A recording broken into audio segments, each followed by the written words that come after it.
These are the last words in the last review Roger Ebert ever filed on Terrence Malick's To the Wonder. A more conventional film would surely have assigned a plot to these characters and made their motivations more clear. Malick, who is surely one of the most romantic and spiritual of filmmakers, appears almost naked here before his audience. A man not able to conceal the depth of his vision. There will be many who find To the Wonder elusive and too effervescent. They'll be dissatisfied by a film that would rather evoke than supply. I understand that, and I think Terrence Malick does too. But here he attempted to reach more deeply than that. To reach beneath the surface and find the soul in need. That was one of the kinder reviews that very special film received. He's too much a poet for the mainstream, and too much an introspective novelist for many critics. He's been accused of repeating himself, of relying too heavily on the same images and oral motifs. Come, Spirit. Help us sing the story of our land. Little by little, we fell in love. As I'd never been popular in school and didn't have a lot of personality, I was surprised that he took such a liking to me, especially when he could have had any other girl in town if he'd given it half a try. She didn't care if she was happy or not. She just wanted to make up for what she did wrong. I wondered how it would be when I died. What it'd be like to know that this breath now was the last one you was ever going to draw. Life, my life.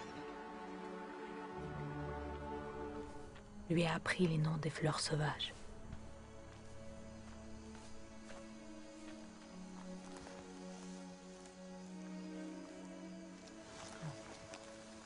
Tu l'appelais ma fille. Knight of Cups, his latest film, got a thrashing that seemed harsh even for Malick. The further he strays from the historical fiction he built his reputation on, the less many seem willing to follow him.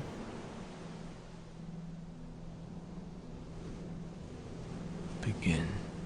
The problem, it would seem, is one of autobiography. People look at Knight of Cups or To the Wonder and see Malick making films centered on lonely, sad men who can't be emotionally honest with themselves, even surrounded by the most beautiful people and landscapes in the world.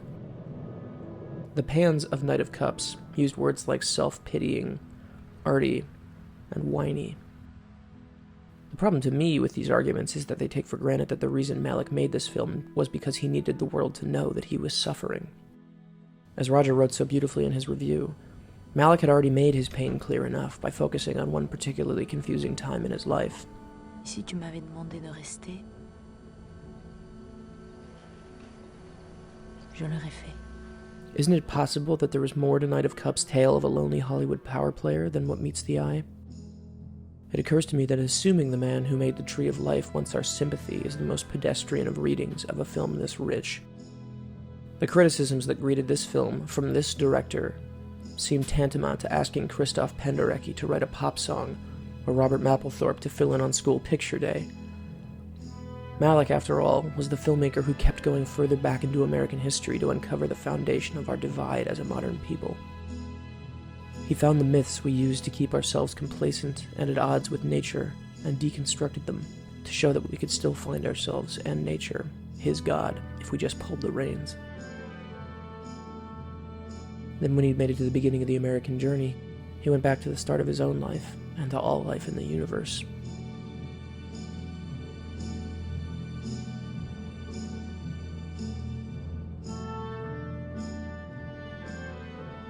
In To the Wonder and Tree of Life, he put one piece of himself on screen for the first time, and what he found was that there were no more myths.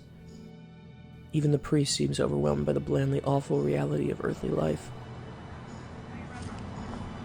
En todos lados estás presente.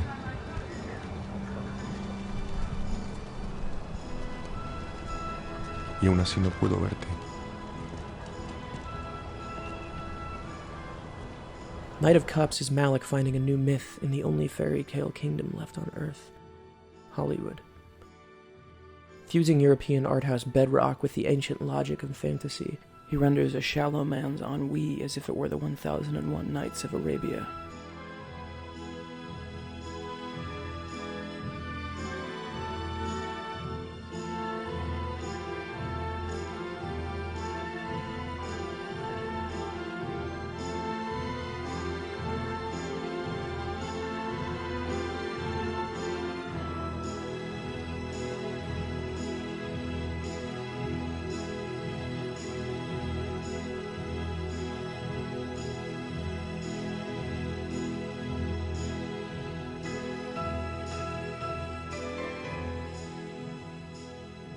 complete with lepers,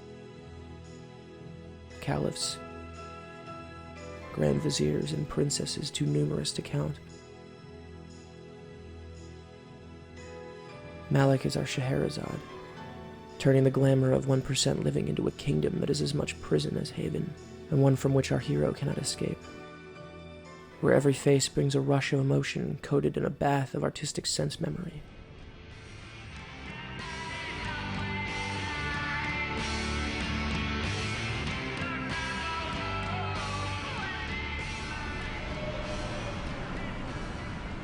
He knows life was different. He just can't get back to that place.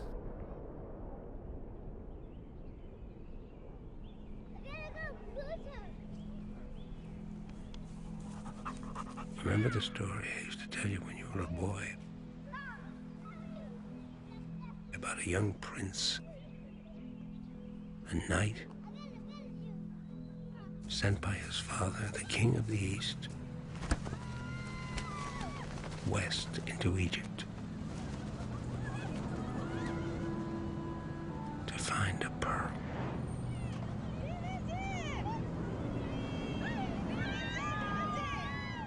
A pearl from the depths of the sea. Terrence Malick wanted us to be able to see some vestige of magic in a cynical and vapid world. But when the prince arrived, the people poured him a cup that took away his memory. One that had subsumed a dreamer who wished to stay asleep while tides washed away any trace of its poetic truth, the natural beauty of which had been paved by generations of men poisoned by money. Is there anything left for a pilgrim? Malick believes so. If we look past the sights that greet us, to the hidden meaning in every accidentally empty vista.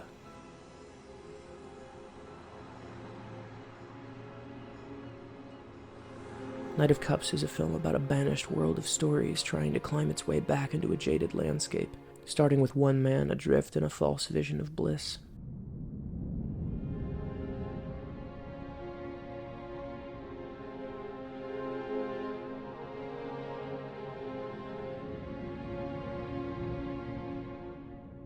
Terrence Malick will continue to remind us of that which we have forgotten.